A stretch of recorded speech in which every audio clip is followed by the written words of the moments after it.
That is not Iraq. That is not Venezuela. That scene of federal agents in camouflage raiding workers and chasing protesters through the streets, that was downtown Los Angeles in 2025. Tear gas clouds billowed between high-rises. Protesters screamed, federal agents shouted, and in the heart of America's second-largest city, vans filled with immigrant workers disappeared into the smog. No, this isn't footage from a dystopian film.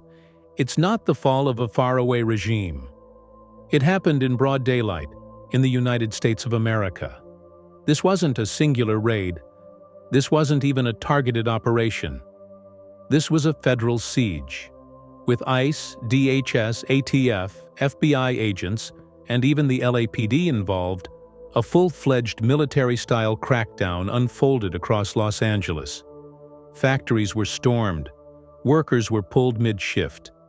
Courthouses became ambush zones. A union president was tackled, injured, and detained while observing. And a 9-year-old child was detained with plans to deport him to Honduras. Yes, a 4th grader. So what really happened in LA, and why are even city leaders describing it as a federal ambush against their own people? In this video, let's find out. It all began before sunrise, quietly and methodically. While most of Los Angeles slept, federal agents were already in motion. This wasn't the usual slow, bureaucratic rollout of immigration enforcement. This was a dragnet. With federal warrants in hand and coordination across multiple agencies, ICE, DHS, and ATF moved with a kind of discipline usually reserved for military operations. Their targets were spread across the city: Home Depot parking lots, downtown courthouses, industrial apparel warehouses, even shelters and school zones. On paper, the mission was to detain undocumented immigrants suspected of working with falsified documents. But what unfolded on the ground didn't resemble law enforcement. It resembled an occupation. The sweep was broad, intense, and deliberately unsettling. Immigrants arriving for scheduled court hearings were stopped before reaching the entrance. Workers on break were intercepted in factory hallways. Day laborers gathered at public stores were surrounded, searched, and handcuffed in full view of customers. Even street vendors, some of the most visible and vulnerable in the city, were scooped up with the same efficiency as if they were fugitives. And perhaps that was the point: to erase the line between undocumented presence and criminality entirely. According to the Department of Homeland Security, 44 people were arrested under administrative detention, a classification that allows for expedited deportation without the need for a hearing. But local advocacy organizations believe the true number is higher. The label expedited removal might sound technical, but in practice, it means people can be deported without ever speaking to a judge. It's deportation at warp speed. No due process, no questions asked. But the real shock came not just from how many were detained, but where they were found. The federal sweep was not confined to remote warehouses or border towns.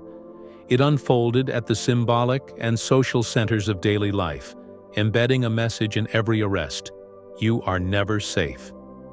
At Roybal Courthouse, ICE agents positioned themselves like hunters, waiting inside and outside, even concealed near court pillars. Immigrants who arrived for their legal proceedings, many of whom were complying with orders or seeking asylum, were instead met with handcuffs and thrown into unmarked vans. Some were detained in the building's basement, hidden from the public, interrogated quietly, and removed without ever appearing before a judge. Just blocks away, another type of ambush was underway. Ambiance Apparel, a clothing warehouse employing dozens of immigrant workers, became a flashpoint of resistance and fear. Agents moved in during work hours, rifles drawn, forcing the assembly line to a halt. What began as a labor shift ended with union observers, journalists, and bystanders scrambling for safety. Among them was David Huerta, president of SEIU California, who was there simply to observe. He was thrown to the ground, injured, detained, and hospitalized, all for watching. Outside the warehouse, a crowd gathered, trying to understand what was happening. Their protests were met with pepper spray and riot gear. Simultaneously, in the Westlake district, the parking lot of a local Home Depot became yet another theater of arrest. This location is a daily meeting ground for day laborers hoping for work, but on Friday morning it became a trap. Federal vans pulled up without warning. Agents leapt out and began rounding up anyone who looked like they might not belong.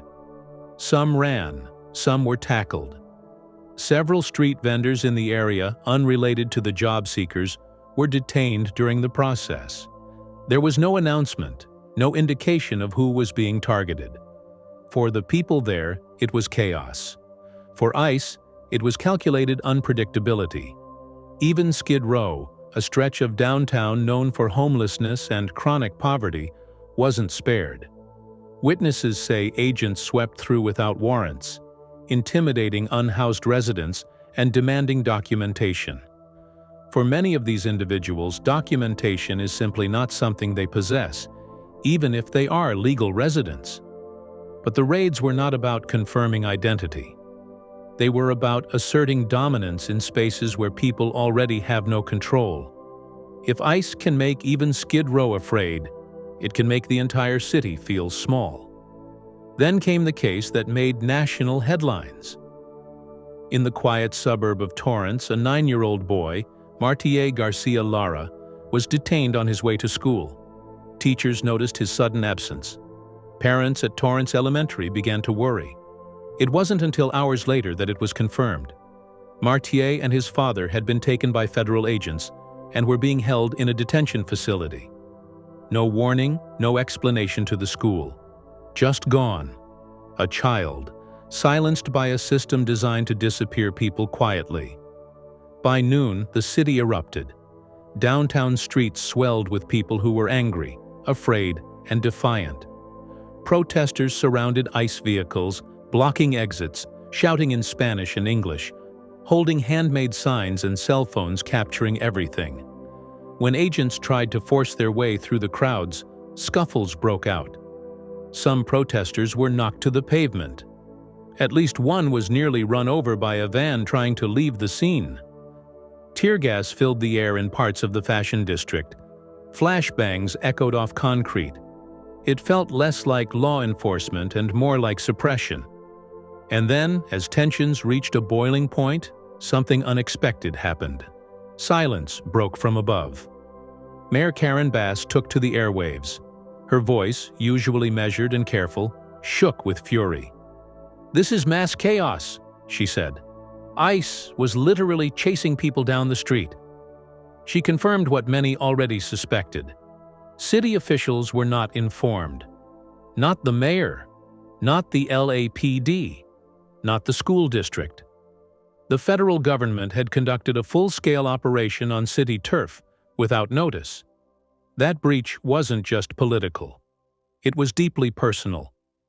The people of LA had been blindsided by the very institutions meant to protect them.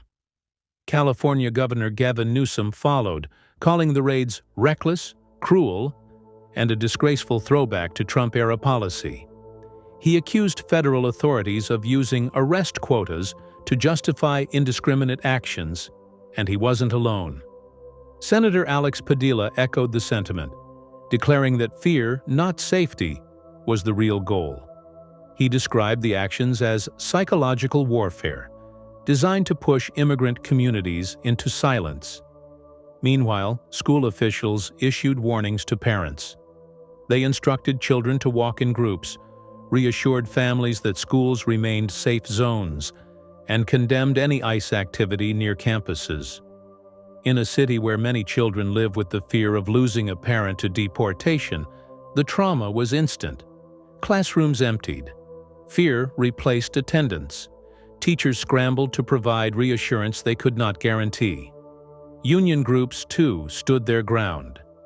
SEIU condemned the injury of President David Huerta, calling his detainment indiscriminate and unjustified. He had not obstructed justice. He had not incited violence. He had stood on the sidewalk, notebook in hand, documenting a raid. And for that, he was tackled, hospitalized, and placed in federal custody. It was a line crossed, proof that even citizenship and authority do not protect you when power decides it doesn't have to explain itself. What began as a quiet operation before dawn had by sundown become a citywide reckoning. Los Angeles, one of the most diverse cities in the United States, a self-declared sanctuary, was treated not as a community to serve, but as a territory to control. The federal raids had shown not just who could be taken, but what could be taken with them. Trust, safety, and the illusion that due process is still the law of the land. Before we continue further, tell us, are you enjoying the video? If yes, please like and share the video, and subscribe to our channel to watch more videos on the latest news stories on geopolitics, economics, and current affairs impacting your lives. According to federal officials, these actions were part of a renewed and unapologetically aggressive immigration enforcement strategy. DHS and ICE made no effort to downplay the scale of the operation. In fact, they emphasized it. This was not just another set of detentions. It was an orchestrated multi-agency blitz involving ICE, DHS, ATF, FBI, and local police. LAPD's role, described passively as crowd control, raised as many questions as it avoided. But the core message from federal authorities was clear. This was a show of force, a warning not only to undocumented communities, but also to the cities that have chosen to protect them. That message reverberated loudly. By nightfall, Los Angeles was in open conflict, not between citizens, but between local government and the federal one. The outcry came fast and without a political filter. Protesters surrounded LAPD units demanding answers. Why are you helping ICE? The optics were damning as city police were seen blocking roads, clearing paths for unmarked vans, allowing federal agents to escape with detainees. The California Highway Patrol later claimed they had been misled by the FBI, saying the parking lots and staging zones they provided were supposed to support unrelated operations. It was a thin defense. Trust was already broken. Later, the political establishment reacted as one. Members of the city council issued joint statements condemning the raids as unconstitutional, inhumane, and out of step with the city's values. Even school board members, who rarely wade into immigration policy, issued public denouncements. One by one, LA County supervisors, city officials, and education leaders came forward with statements that varied in tone, but echoed a singular message. This was not authorized, not accepted, and not over. Law enforcement agencies scrambled to separate themselves from the fallout. The Los Angeles County Sheriff's Department issued an unusual and urgent bulletin to residents, reiterating that they do not and will not participate in immigration enforcement. They emphasize that when someone calls 911, the response will not include a question about immigration status. But for many residents, the damage was already done. The silence before the raids had been deafening, and the roar afterward couldn't fix the fear left in their wake. What made the situation more disturbing was the slow realization that the chaos wasn't a byproduct of poor planning. It was the plan. The raids were conducted in full public view, timed during working hours, and carried out in spaces where families, workers, and children would inevitably be present. If it had been about enforcing the law, there would have been discretion. Instead, there was drama. There were cameras. There were agents in full tactical gear hauling away garment workers and day laborers like dangerous fugitives. The choice of venues, like courthouses, factories, school zones, and Skid Row, suggested a campaign designed for visibility, not effectiveness. No one watching the footage could confuse these actions with measured policing. This wasn't about justice. It was about intimidation. It was a deliberate attempt to collapse the sense of safety that sanctuary cities have tried to build. If you arrest a child, injure a labor leader, tear gas a protester, and drag a father away from his workplace in front of cameras, you are not just enforcing immigration law. You are declaring psychological warfare. You are redefining who belongs and who doesn't, and in the process, you are testing how far fear can go before the law pushes back. Now, Los Angeles finds itself in a vulnerable position. The emotional toll is widespread. The legal system is overwhelmed. Community centers are flooded with calls. Schools have activated emergency counseling services. Labor unions are mobilizing for legal defense. Immigration attorneys are taking shifts in round-the-clock rotations. The city is trying to heal, but it's also preparing for what comes next. Because this wasn't just a one-off operation. It felt like a dress rehearsal, a stress test for how far federal power can reach without warning, and how much resistance it can provoke before being forced to answer. What happened in LA was not isolated, it was intentional. The question is no longer whether these kinds of raids will continue. The question is how cities across the country will respond when they do. If this was a test, then someone somewhere is watching closely to see how the public, the courts, and the streets react. And now, the country waits for the explosion. Because the next target might not be a courthouse or a clothing factory. It might be a school district in Florida, a farm town in Ohio, a shelter in Chicago. When fear becomes policy and rights become optional, it doesn't matter where you live, only how long until your city is next. So the question isn't whether people should be afraid. The question is, when it comes to federal power gone rogue, who will protect the people? And when will it be your turn to find out? However, something powerful is unfolding beneath the chaos as people have begun to rise. In Los Angeles, what was meant to be a silent spectacle has sparked defiance. This is no longer just about immigration enforcement. It's about cities reclaiming control when the federal government abuses power. Communities are no longer pleading. They are organizing. Legal aid networks are deploying. Protesters are blocking federal vans. Union leaders are demanding justice. What happened in LA may be the beginning of a chain reaction, where cities across the U.S. finally decide they won't sit idle while the Trump administration bends the law to its will, rejecting court orders when they are inconvenient and using them when they serve cruelty. But the people of Los Angeles didn't disappear. They stood up, and that resistance is already inspiring others. Across California and beyond, cities are reassessing their cooperation with federal agencies. Legal clinics are forming rapid response teams. School districts are activating sanctuary protocols. This isn't just a reaction. It's a transformation. When fear becomes federal policy, resistance becomes a civic duty. So now the question is, what happens next? Because Los Angeles didn't just get raided, it got tested, and it didn't break. If more cities follow this path, refusing to hand over their residents, refusing to let courts be used as traps, then perhaps the balance of power shifts. Perhaps finally the people remind the government who it was meant to serve. And if they don't, then we all wait for the next van to pull up. In silence. What do you think? If ICE can raid a courthouse and detain people in the basement without warning, who's really safe in a democracy? If a 9-year-old can be handcuffed and prepared for deportation, what happened to the idea of America protecting children?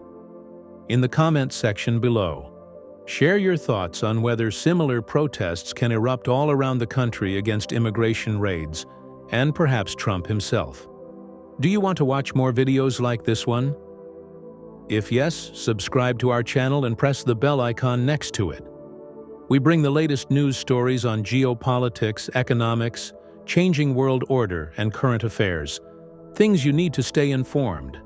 Thanks for watching, and until the next video, stay tuned.